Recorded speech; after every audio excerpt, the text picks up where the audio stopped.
Welcome to Bite at a Time Books, where we read you your favorite classics one bite at a time.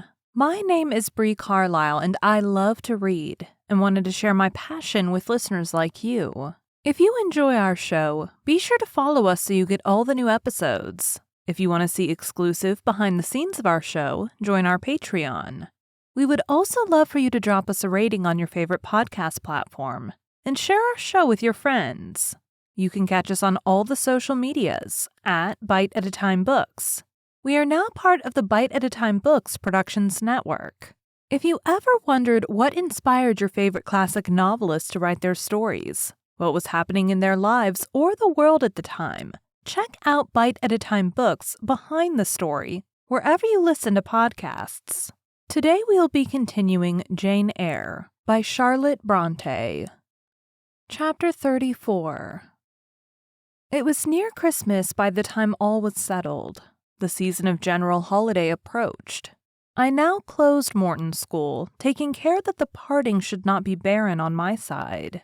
Good fortune opens the hand as well as the heart wonderfully, and to give somewhat when we have largely received is but to afford a vent to the unusual ebullition of the sensations.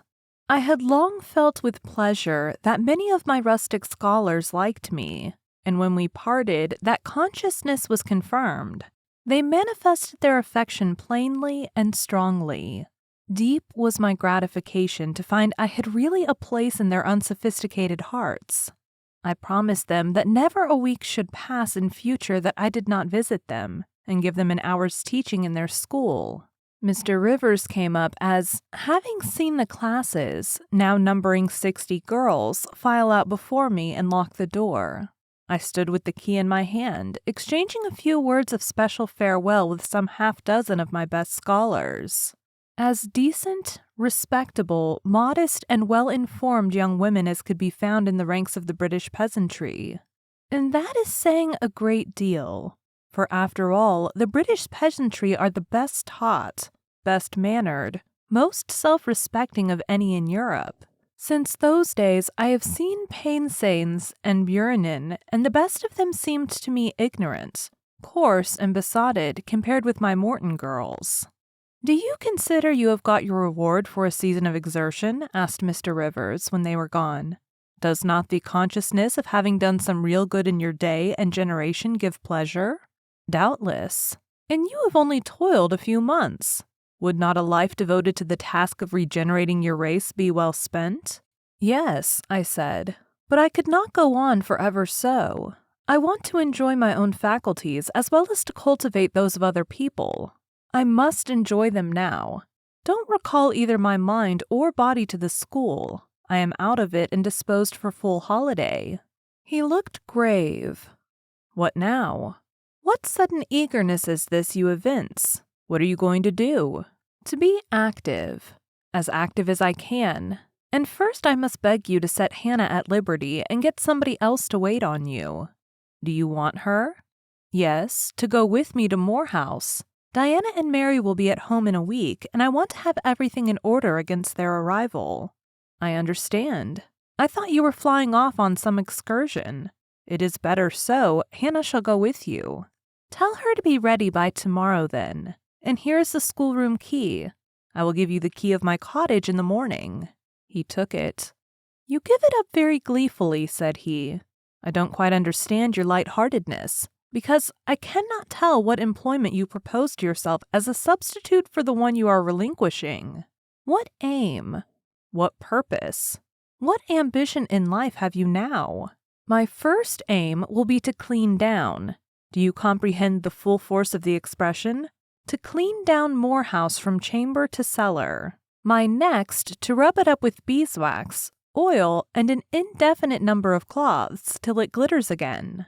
My third, to arrange every chair, table, bed, carpet with mathematical precision. Afterwards, I shall go near to ruin you in coals and peat to keep up good fires in every room. And lastly, the 2 days preceding that on which your sisters are expected will be devoted by Hannah and me to such a beating of eggs, sorting of currants, grating of spices, compounding of Christmas cakes, chopping up of materials for mince pies, and solemnizing of other culinary rites, as words can convey but an inadequate notion of to the uninitiated like you. My purpose, in short, is to have all things in an absolutely perfect state of readiness for Diana and Mary before next Thursday, and my ambition is to give them a beau ideal of a welcome when they come." St. John smiled slightly.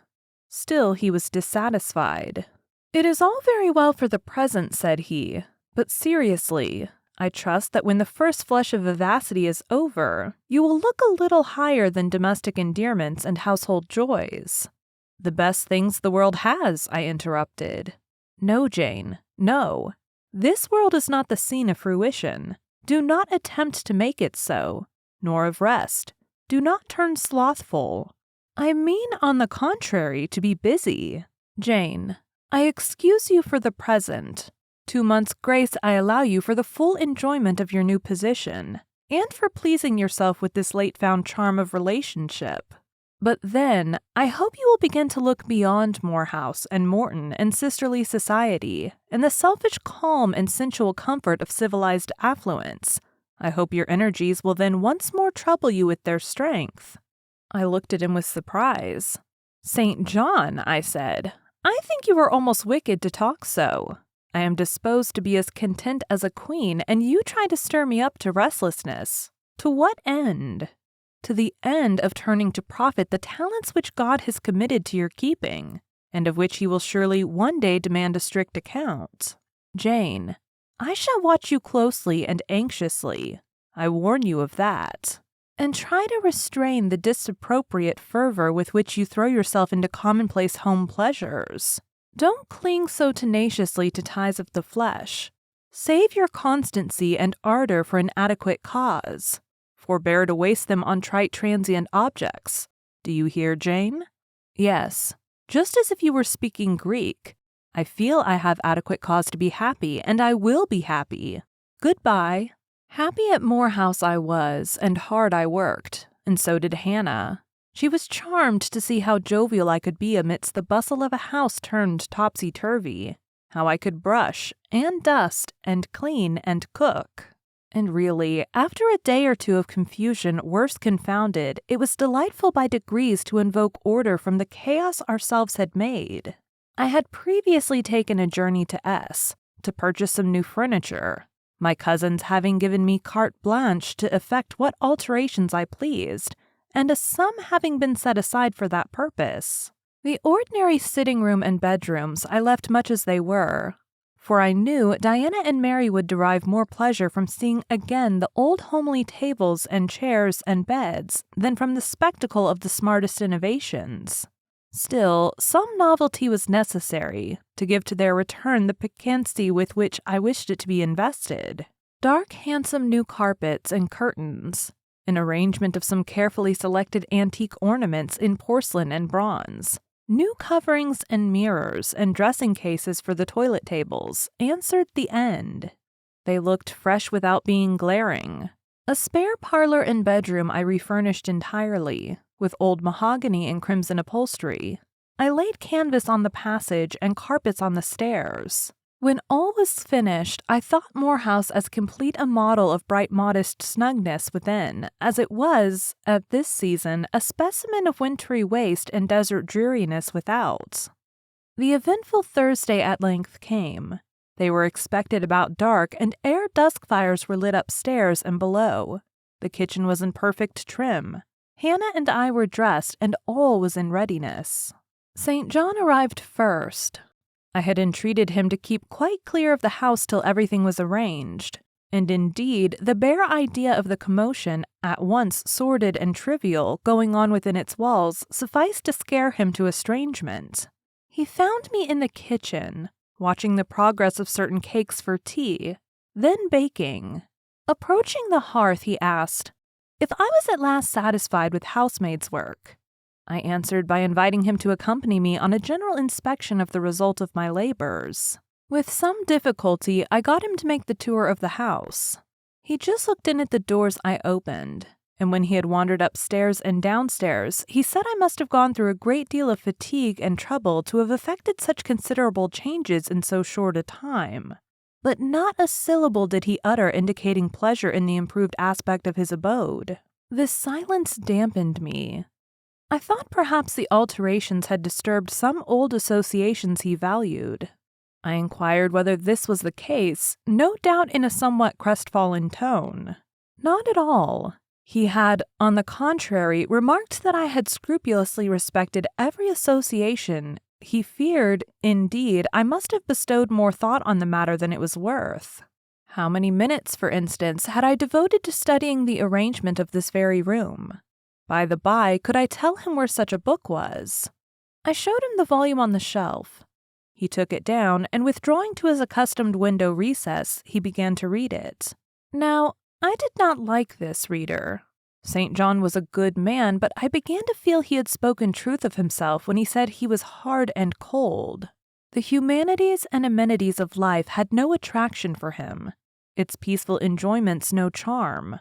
Literally, he lived only to aspire after what was good and great, certainly, but still he would never rest, nor approve of others resting round him.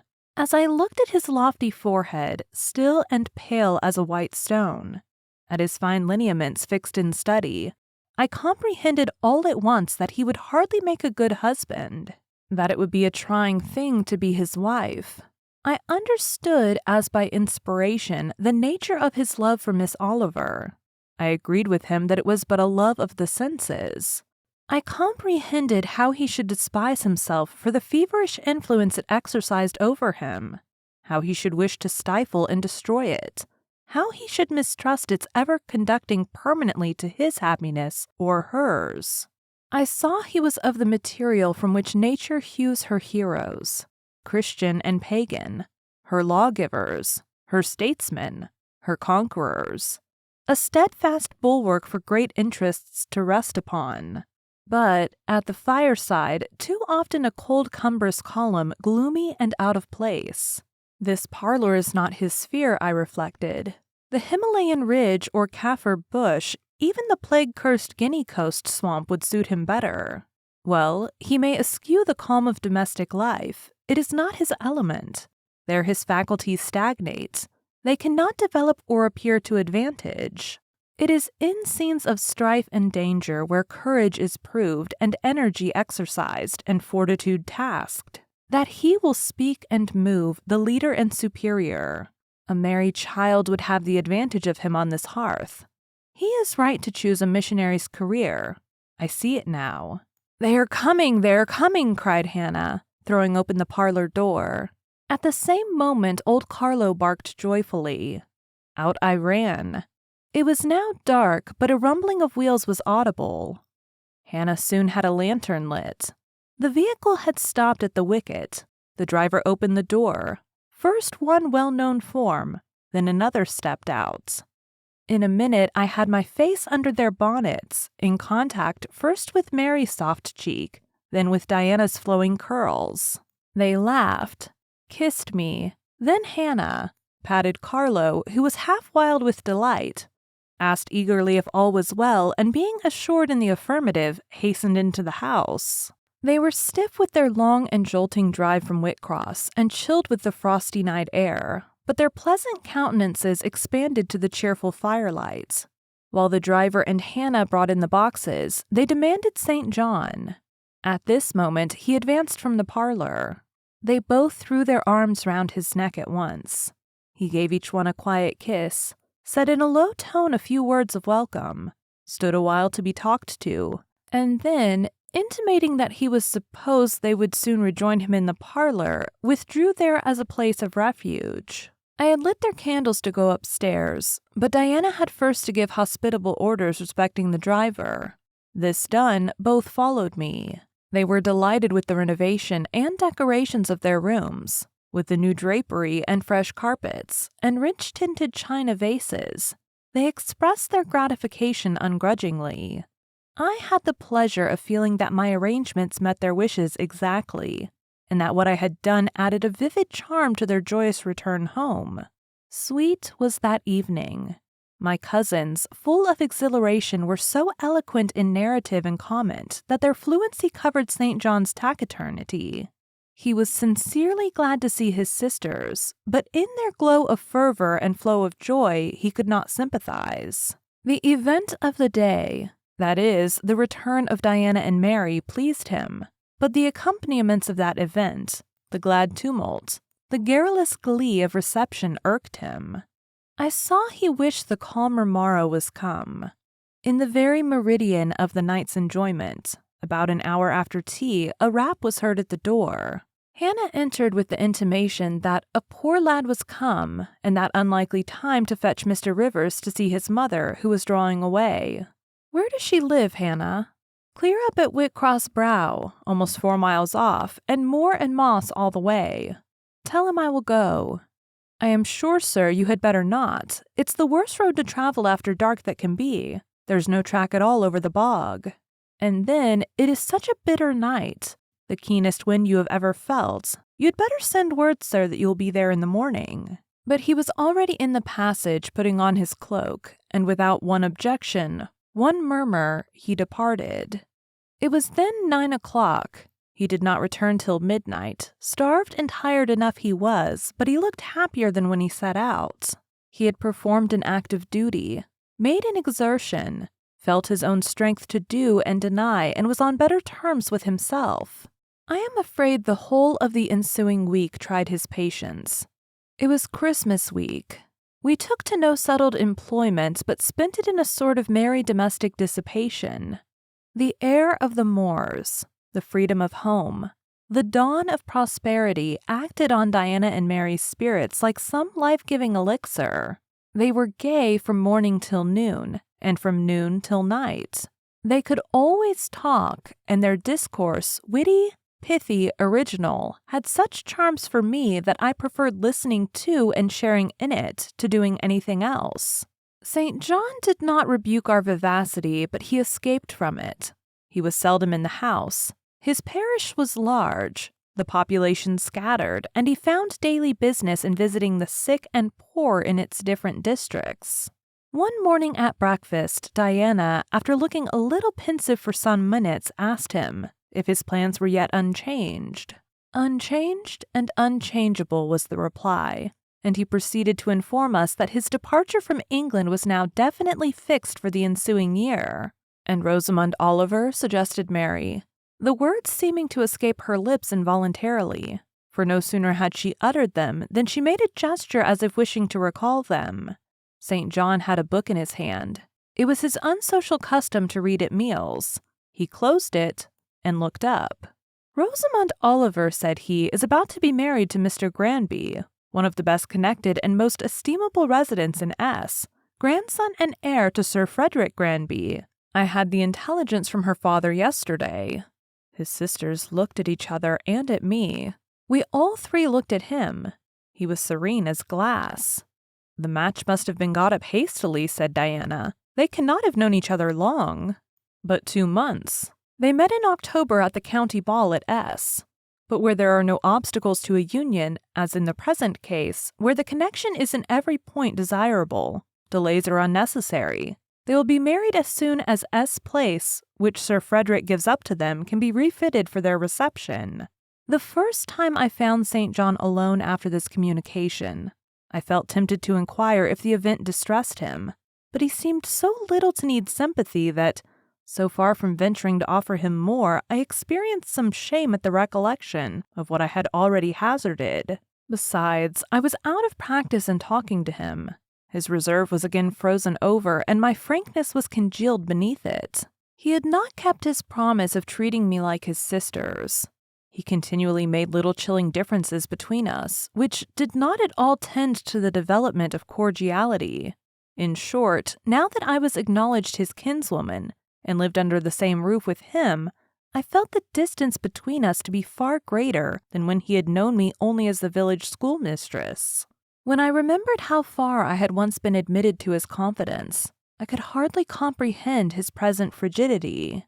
Such being the case, I felt not a little surprised when he raised his head suddenly from the desk over which he was stooping and said, "You see, Jane, The battle is fought, and the victory won." Startled at being thus addressed, I did not immediately reply. After a moment's hesitation, I answered, "But are you sure you are not in the position of those conquerors whose triumphs have cost them too dear? Would not such another ruin you?" "I think not. And if I were, it does not much signify. I shall never be called upon to contend for such another. The event of the conflict is decisive. My way is now clear. I thank God for it." So saying, he returned to his papers and his silence. As our mutual happiness, i.e., Diana's, Mary's, and mine, settled into a quieter character, and we resumed our usual habits and regular studies, St. John stayed more at home. He sat with us in the same room, sometimes for hours together. While Mary drew, Diana pursued a course of encyclopedic reading she had, to my awe and amazement, undertaken, and I fagged away at German. He pondered a mystic lore of his own, that of some Eastern tongue, the acquisition of which he thought necessary to his plans. Thus engaged, he appeared sitting in his own recess, quiet and absorbed enough, but that blue eye of his had a habit of leaving the outlandish-looking grammar and wandering over, and sometimes fixing upon us, his fellow students, with a curious intensity of observation. If caught, it would be instantly withdrawn, yet ever and anon it returned searchingly to our table. I wondered what it meant.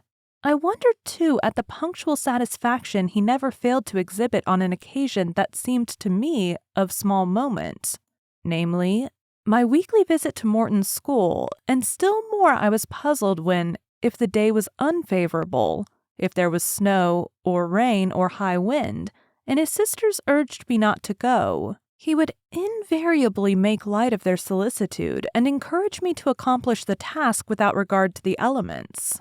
"Jane is not such a weakling as you would make her," he would say. "She can bear a mountain blast or a shower or a few flakes of snow as well as any of us. Her constitution is both sound and elastic, better calculated to endure variations of climate than many more robust." And when I returned, sometimes a good deal tired and not a little weather-beaten, I never dared complain, because I saw that to murmur would be to vex him. On all occasions, fortitude pleased him. The reverse was a special annoyance. One afternoon, however, I got leave to stay at home, because I really had a cold. His sisters were gone to Morton in my stead. I sat reading Schiller, he deciphering his crabbed oriental scrolls. As I exchanged a translation for an exercise, I happened to look his way. There I found myself under the influence of the ever-watchful blue eye. How long it had been searching me through and over, I cannot tell. So keen was it, and yet so cold. I felt for the moment superstitious, as if I were sitting in the room with something uncanny. "Jane, what are you doing?" "Learning German." "I want you to give up German and learn Hindustani." "You are not in earnest." "In such earnest that I must have it so, and I will tell you why." He then went on to explain that Hindustani was the language he was himself at present studying, that, as he advanced, he was apt to forget the commencement, that it would assist him greatly to have a pupil with whom he might again and again go over the elements, and so fix them thoroughly in his mind, that his choice had hovered for some time between me and his sisters, but that he had fixed on me because he saw I could sit at a task the longest of the three. Would I do him this favor? I should not perhaps have to make the sacrifice long, as it wanted now barely 3 months to his departure. St. John was not a man to be lightly refused. You felt that every impression made on him, either for pain or pleasure, was deep-graved and permanent. I consented. When Diana and Mary returned, the former found her scholar transferred from her to her brother. She laughed, and both she and Mary agreed that St. John should never have persuaded them to such a step. He answered quietly, "I know it." I found him a very patient, very forbearing, and yet an exacting master. He expected me to do a great deal, and when I fulfilled his expectations, he, in his own way, fully testified his approbation. By degrees, he acquired a certain influence over me that took away my liberty of mind. His praise and notice were more restraining than his indifference. I could no longer talk or laugh freely when he was by, because a tiresomely importunate instinct reminded me that vivacity, at least in me, was distasteful to him. I was so fully aware that only serious moods and occupations were acceptable, that in his presence every effort to sustain or follow any other became vain. I fell under a freezing spell. When he said, "Go," I went. "Come," I came. "Do this," I did it. But I did not love my servitude. I wished many a time he had continued to neglect me. One evening, when at bedtime his sisters and I stood round him, bidding him good night, he kissed each of them as was his custom, and, as was equally his custom, he gave me his hand. Diana, who chanced to be in a frolicsome humor, she was not painfully controlled by his will, for hers, in another way, was as strong, exclaimed, "St. John, you used to call Jane your third sister, but you don't treat her as such. You should kiss her too." She pushed me towards him. I thought Diana very provoking and felt uncomfortably confused, and while I was thus thinking and feeling, St. John bent his head. His Greek face was brought to a level with mine. His eyes questioned my eyes piercingly. He kissed me. There are no such things as marble kisses or ice kisses. Or I should say, my ecclesiastical cousin's salute belonged to one of these classes. But there may be experiment kisses, and his was an experiment kiss. When given, he viewed me to learn the result. It was not striking. I am sure I did not blush. Perhaps I might have turned a little pale, for I felt as if this kiss were a seal affixed to my fetters. He never omitted the ceremony afterwards, and the gravity and quiescence with which I underwent it seemed to invest it for him with a certain charm. As for me, I daily wished more to please him, but to do so I felt daily more and more that I must disown half my nature, stifle half my faculties, wrest my tastes from their original bent, force myself to the adoption of pursuits for which I had no natural vocation. He wanted to train me to an elevation I could never reach. It racked me hourly to aspire to the standard he uplifted. The thing was as impossible as to mold my irregular features to his correct and classic pattern, to give to my changeable green eyes the sea-blue tint and solemn luster of his own. Not his ascendancy alone, however, held me in thrall at present. Of late, it had been easy enough for me to look sad. A cankering evil sat at my heart and drained my happiness at its source, the evil of suspense. Perhaps you think I had forgotten Mr. Rochester, reader, amidst these changes of place and fortune. Not for a moment. His idea was still with me because it was not a vapor sunshine could disperse, nor a sand-traced effigy storms could wash away.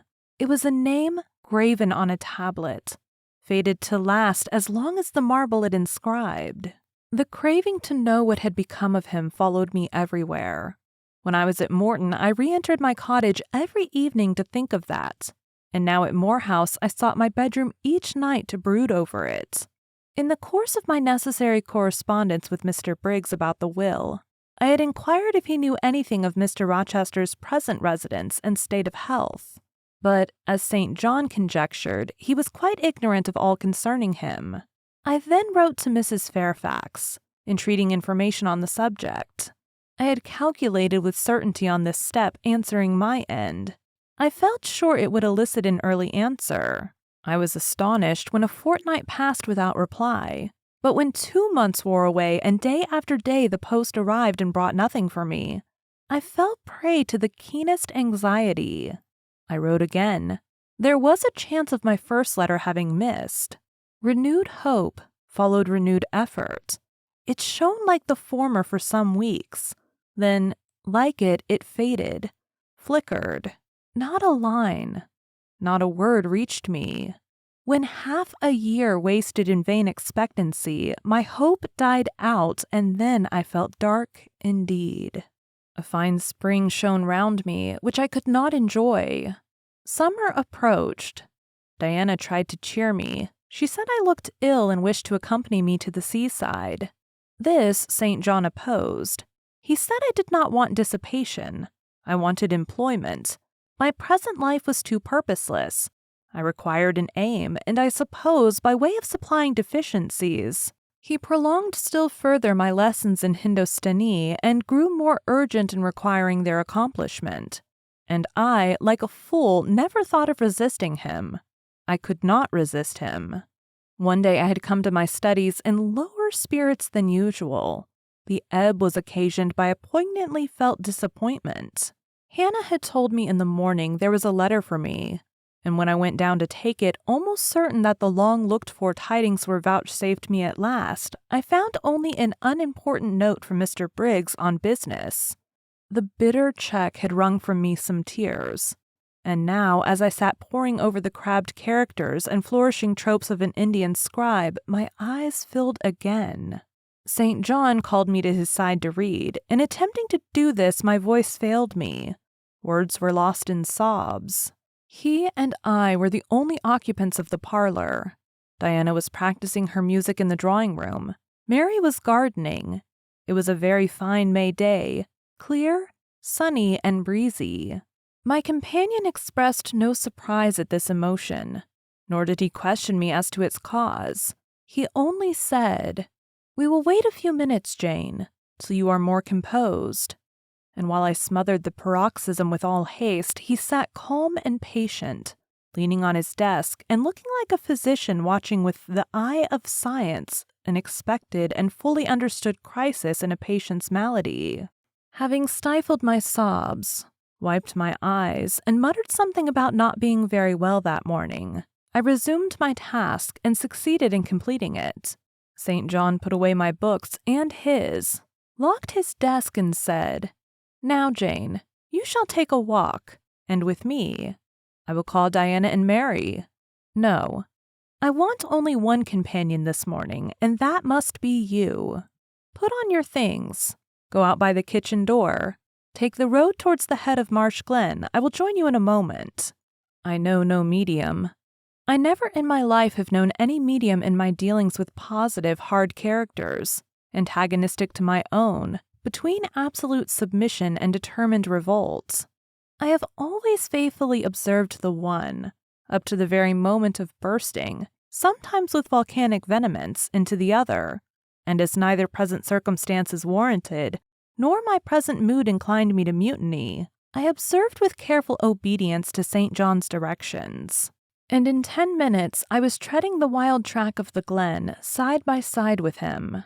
The breeze was from the west. It came over the hills, sweet with scents of heath and rush. The sky was of stainless blue.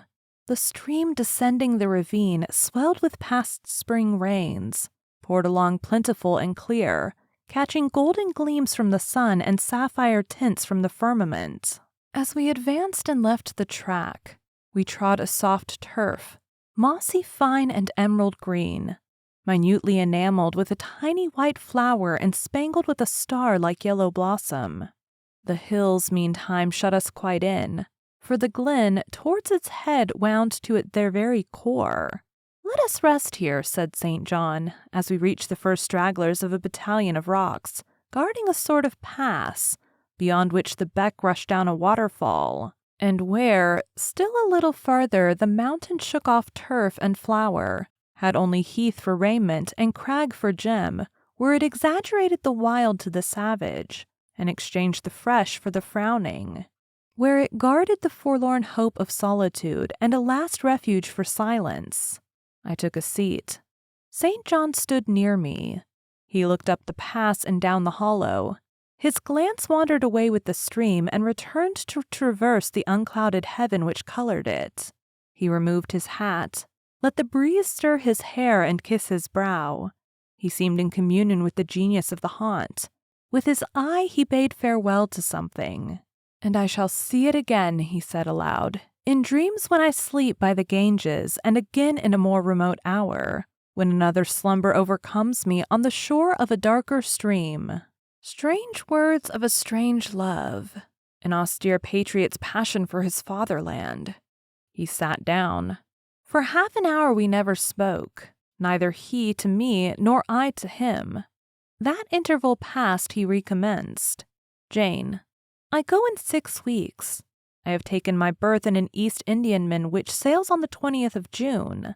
God will protect you, for you have undertaken his work, I answered. Yes, said he, there is my glory and joy.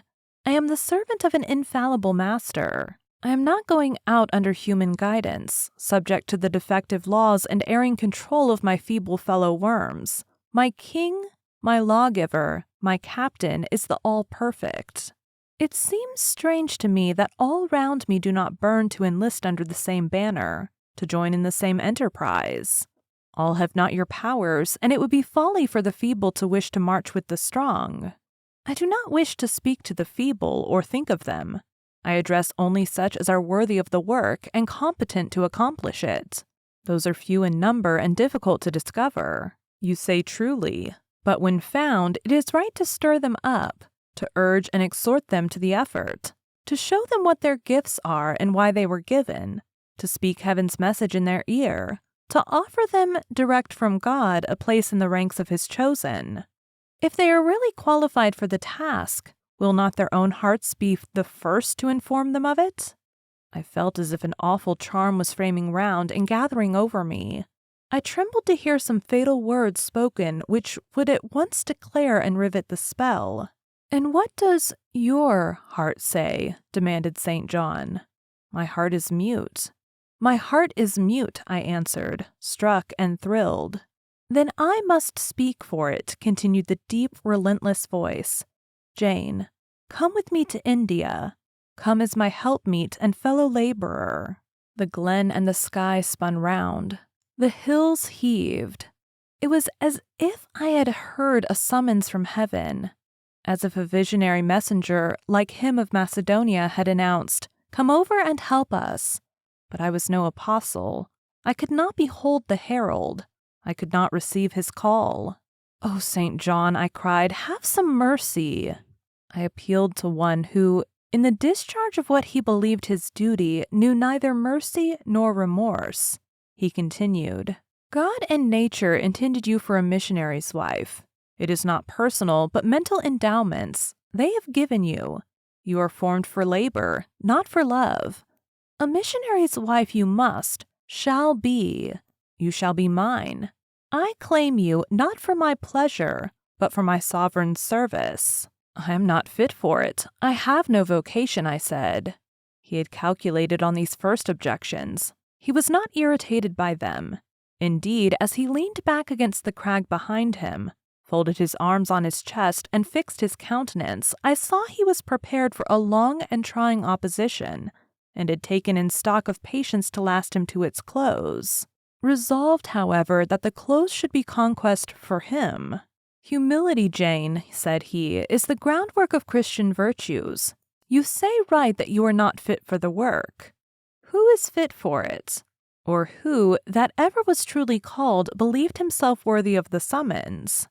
I, for instance, am but dust and ashes. With St. Paul, I acknowledge myself the chiefest of sinners, but I do not suffer this sense of my personal vileness to daunt me. I know my leader, that he is just as well as mighty, and while he has chosen a feeble instrument to perform a great task, he will, from the boundless stores of his providence, supply the inadequacy of his means to the end. Think like me, Jane. Trust like me. It is the rock of ages I ask you to lean on. Do not doubt but it will bear the weight of your human weakness. I do not understand a missionary life. I have never studied missionary labors. There I, humble as I am, can give you the aid you want. I can set you your task from hour to hour, stand by you always, help you from moment to moment. This I could do in the beginning. Soon, for I know your powers, you would be as strong and apt as myself, and would not require my help. But my powers, where are they for this undertaking? I do not feel them. Nothing speaks or stirs in me while you talk.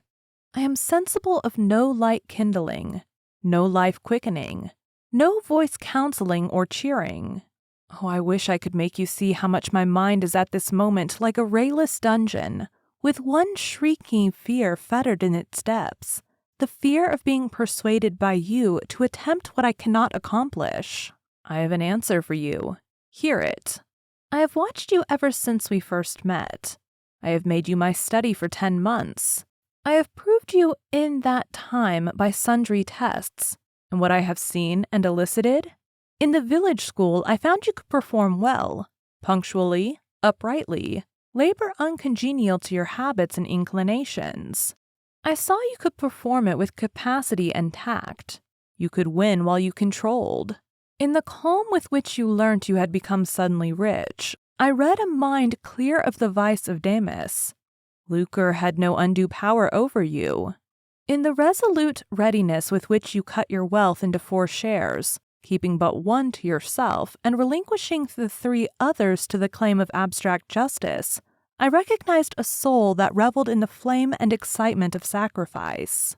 In the tractability with which, at my wish, you forsook a study in which you were interested, and adopted another because it interested me, in the untiring assiduity with which you have since persevered in it, in the unflagging energy and unshaken temper with which you have met its difficulties, I acknowledge the complement of the qualities I seek.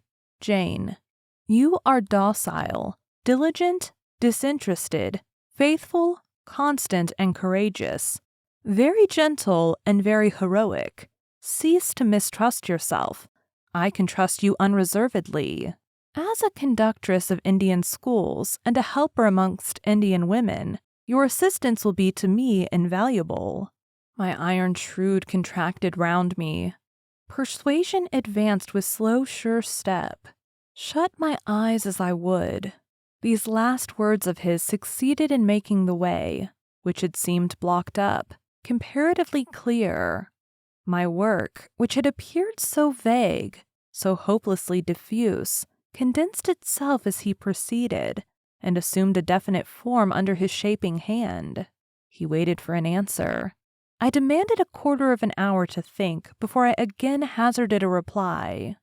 Very willingly, he rejoined, and rising, he strode a little distance up the pass, threw himself down on a swell of heath, and there lay still. I can do what he wants me to do. I am forced to see and acknowledge that, I meditated. That is, if life be spared me. But I feel mine is not the existence to be long protracted under an Indian sun. What then? He does not care for that.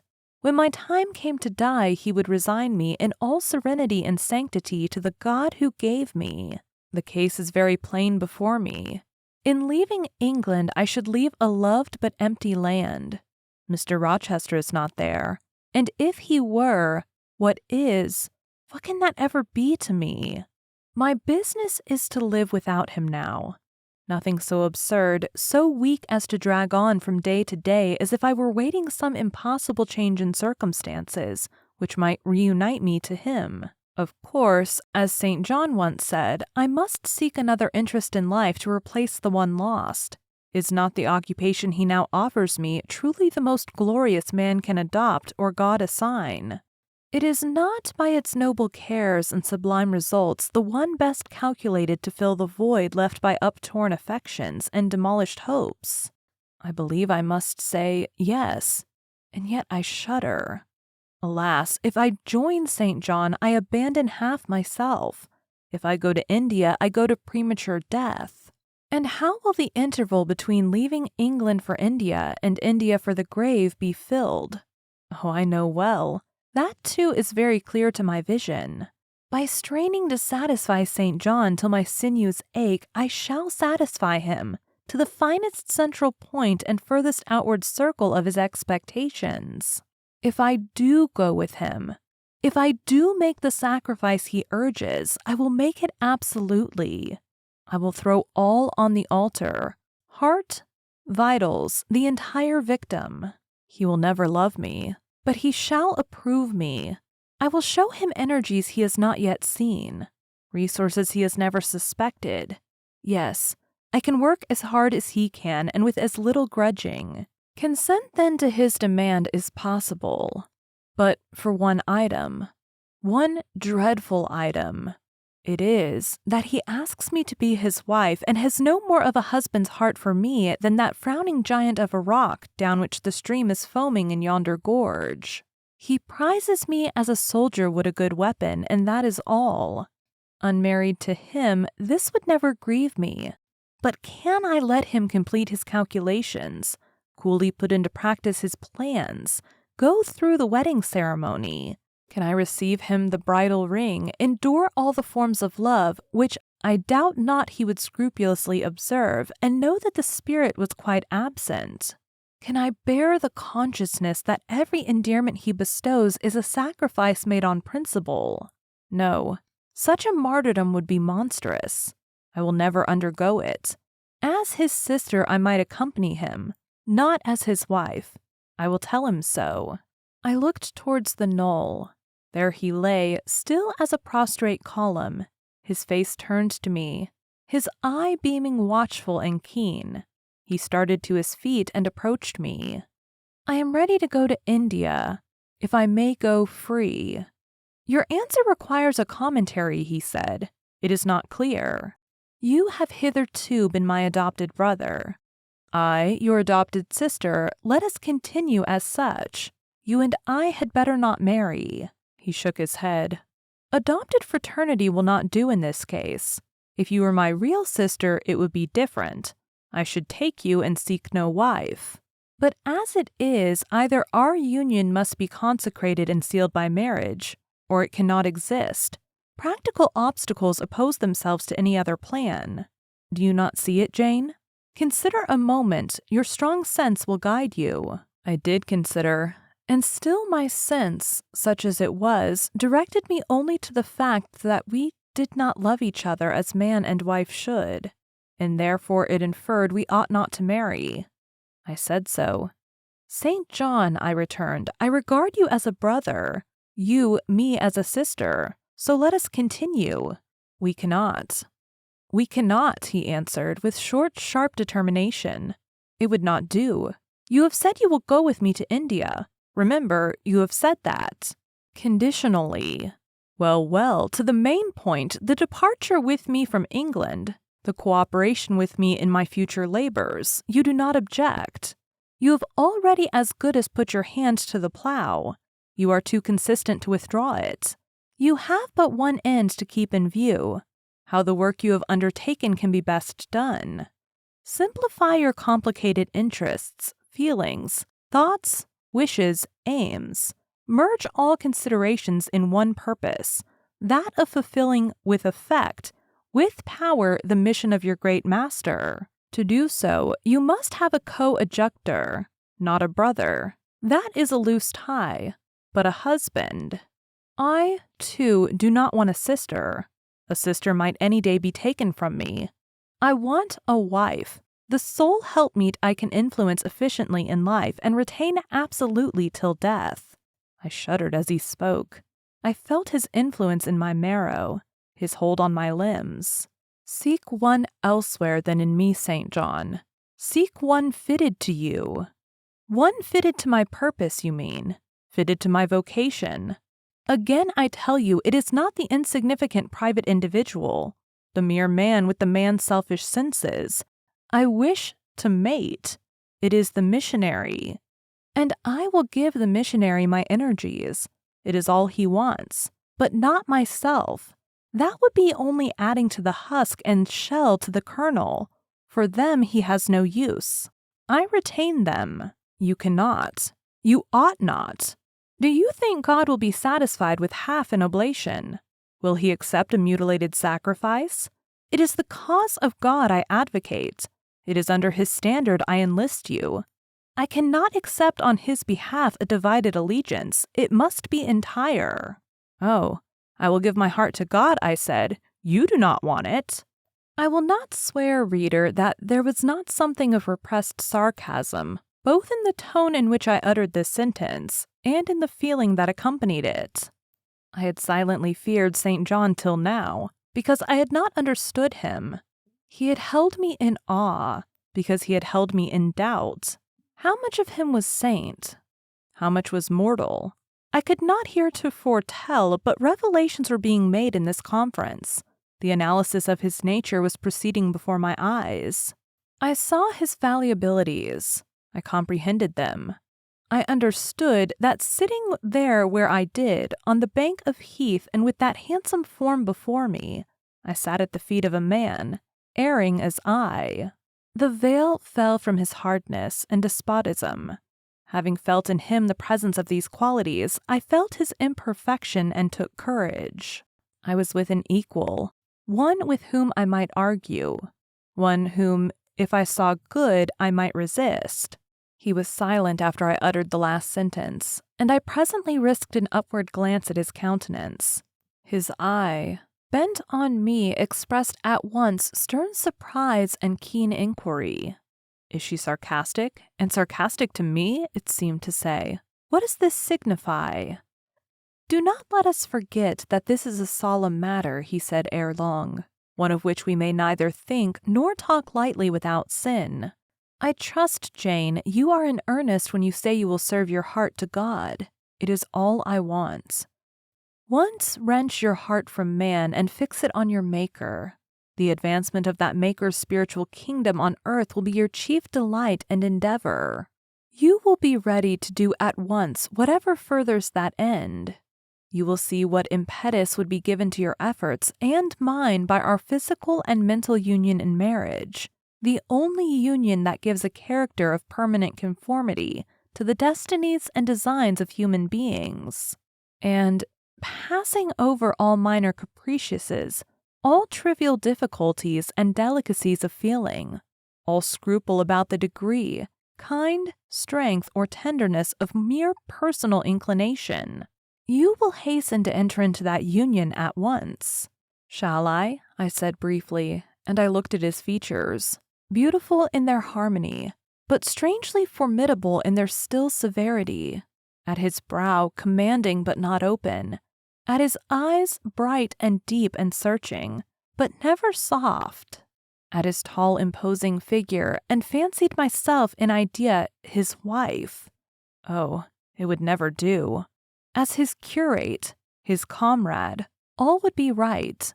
I would cross oceans with him in that capacity, toil under eastern suns, in Asian deserts with him in that office, admire and emulate his courage, and devotion, and vigor, accommodate quietly to his masterhood, smile undisturbed at his ineradicable ambition, discriminate the Christian from the man, profoundly esteem the one and freely forgive the other. I should suffer often, no doubt, attached to him only in this capacity. My body would be under rather a stringent yoke, but my heart and mind would be free. I should still have my unblighted self to turn to, my natural unenslaved feelings with which to communicate in moments of loneliness. There would be recesses in my mind which would be only mine, to which he never came, and sentiments growing there fresh and sheltered, which his austerity could never blight, nor his measured warrior march trample down. But as his wife, at his side always and always restrained, and always checked, forced to keep the fire of my nature continually low, to compel it to burn inwardly and never utter a cry, though the imprisoned flame consumed vital after vital, this would be unendurable. St. John, I exclaimed when I had got so far in my meditation. Well, he said icily, I repeat, I freely consent to go with you as your fellow missionary, but not as your wife. I cannot marry you and become part of you. A part of me you must become, he answered steadily. Otherwise the whole bargain is void. How can I, a man not yet 30, take out with me to India a girl of 19 unless she be married to me? How can we be forever together, sometimes in solitudes, sometimes amidst savage tribes and unwed? Very well, I said shortly, under the circumstances quite as well as if I were either your real sister or a man and a clergyman like yourself. It is known that you are not my sister. I cannot introduce you as such. To attempt it would be to fasten injurious suspicions on us both. And for the rest, though you have a man's vigorous brain, you have a woman's heart, and it would not do. It would do, I affirmed with some disdain, perfectly well. I have a woman's heart, but not where you are concerned. For you, I have only a comrade's constancy, a fellow soldier's frankness, fidelity, fraternity, if you like. A neophyte's respect and submission to his hierophant. Nothing more. Don't fear." "It is what I want," he said, speaking to himself. "It is just what I want, and there are obstacles in the way. They must be hewn down. Jane, you would not repent marrying me. Be certain of that. We must be married. I repeat it, there is no other way, and undoubtedly enough of love would follow upon marriage to render the union right even in your eyes." "I scorn your idea of love," I could not help saying as I rose up and stood before him, leaning my back against the rock. "I scorn the counterfeit sentiment you offer. Yes, St. John, and I scorn you when you offer it." He looked at me fixedly, compressing his well-cut lips while he did so. Whether he was incensed or surprised or what, it was not easy to tell. He could command his countenance thoroughly. "I scarcely expected to hear that expression from you," he said. "I think I have done and uttered nothing to deserve scorn." I was touched by his gentle tone and overawed by his high, calm mien. "Forgive me the words, St. John, but it is your own fault that I have been roused to speak so unguardedly. You have introduced a topic on which our natures are at variance, a topic we should never discuss. The very name of love is an apple of discord between us. If the reality were required, what should we do?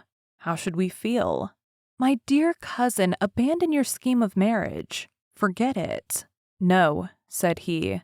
"It is a long-cherished scheme and the only one which can secure my great end. But I shall urge you no further at present. Tomorrow I leave home for Cambridge. I have many friends there to whom I should wish to say farewell. I shall be absent a fortnight. Take that space of time to consider my offer, and do not forget that if you reject it, it is not me you deny, but God. Through my means, he opens to you a noble career. As my wife, only you can enter upon it. Refuse to be my wife, and you limit yourself forever to a track of selfish ease and barren obscurity. Tremble, lest in that case you should be numbered with those who have denied the faith, and are worse than infidels." He had done. Turning from me, he once more looked to river, looked to hill. But this time, his feelings were all pent in his heart. I was not worthy to hear them uttered.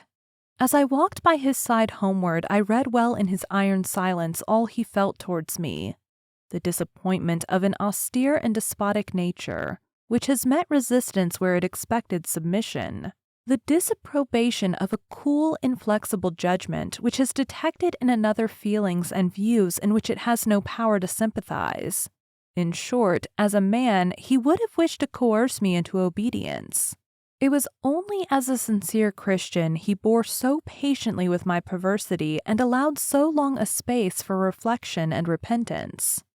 That night, after he had kissed his sisters, he thought proper to forget even to shake hands with me, but left the room in silence. I, who, though I had no love, had much friendship for him, was hurt by the marked omission, so much hurt that tears started to my eyes. "I see you and St. John have been quarreling, Jane," said Diana, "during your walk on the moor. But go after him. He is now lingering in the passage expecting you. He will make it up." I have not much pride under such circumstances. I would always rather be happy than dignified, and I ran after him. He stood at the foot of the stairs. "Good night, St. John," said I. "Good night, Jane," he replied calmly. "Then shake hands," I added. What a cold, loose touch he impressed on my fingers. He was deeply displeased by what had occurred that day. Cordiality would not warm, nor tears move him.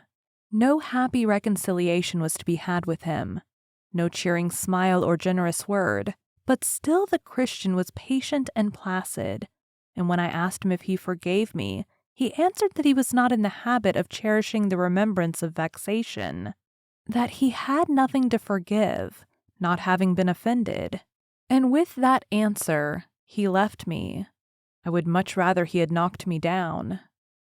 Thank you for joining Bite at a Time Books today, while we read a bite of one of your favorite classics. If you enjoy our show, be sure to follow us so you get all the new episodes. If you want to see exclusive behind the scenes of our show, join our Patreon. We would also love for you to drop us a rating on your favorite podcast platform and share our show with your friends. You can catch us on all the social medias at Bite at a Time Books. Also, be sure to check us on our website, www.biteatatimebooks.com. We are now part of the Bite at a Time Books Productions Network. If you ever wondered what inspired your favorite classic novelists to write their stories, what was happening in their lives or the world at the time, check out Bite at a Time Books Behind the Story, Tuesdays wherever you listen to podcasts. Again, my name is Bree Carlile, and I hope you come back tomorrow while we take the next bite of Jane Eyre.